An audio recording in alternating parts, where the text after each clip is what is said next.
vaccinated. Please, please get vaccinated, because that will stop this virus in its tracks if we get enough people vaccinated.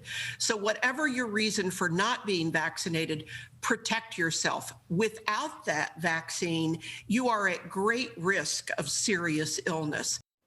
Well, that was Dr. Nancy Nielsen, infectious diseases expert from UB's Jacobs School of Medicine back in July of 2021, when COVID-19 was still surging in our community. She is back with us now tonight as we reflect on 5 years since COVID was first reported here in Erie County. It was an unprecedented time. I mean, of half the time, I feel like we were calling for references, calling for resources. We were also calling with questions. These questions were happening just about every day. Dr. Nielsen, it's so good to see you again. Good to see you, too. When you think back 5 years, because I'm sure you've been inundated with these requests, and so I'm sure it's been top of mind for you, just as it always is. What has it been like for you? 5 years, look back and think, I don't know, for me, it's like, I can't believe we went through that. Well, I mean, that's the issue, Dave. It was a terrible, terrible time. I mean, remember what it was like. We had no protection at all, nothing. None of us had ever encountered this virus, and people were dying, and it happened so fast. So 5 years ago now, so March of 2020, the first case was December in China. December of 19, that's why it's called COVID-19. But we got it here in February. Remember, it started in New York City, and then the peak here was March, and people died. And So many 7 million people worldwide, 1.1 million in the U.S., 3,300 right here in Erie County. So I mean, it was terrible, and we didn't know what to do, and that was part of the problem. As you remember, things were changing, the advice was changing, and that confused people. What have we learned, especially about vaccines?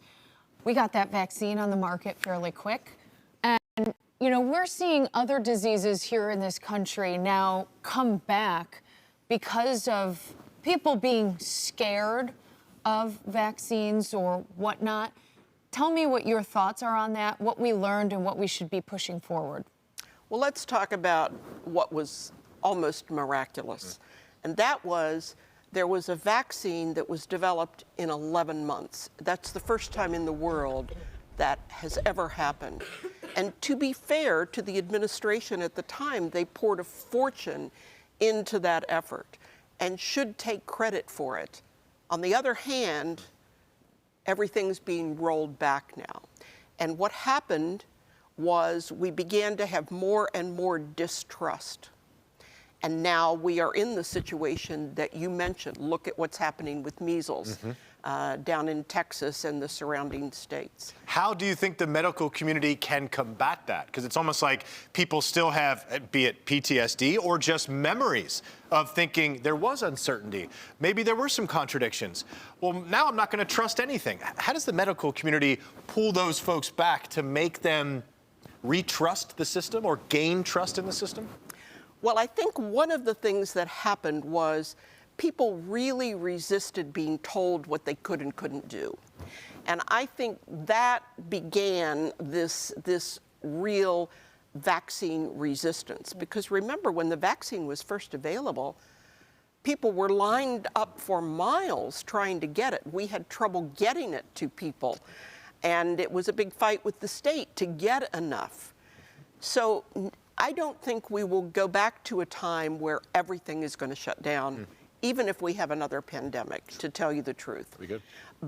But your question about trust is really the key.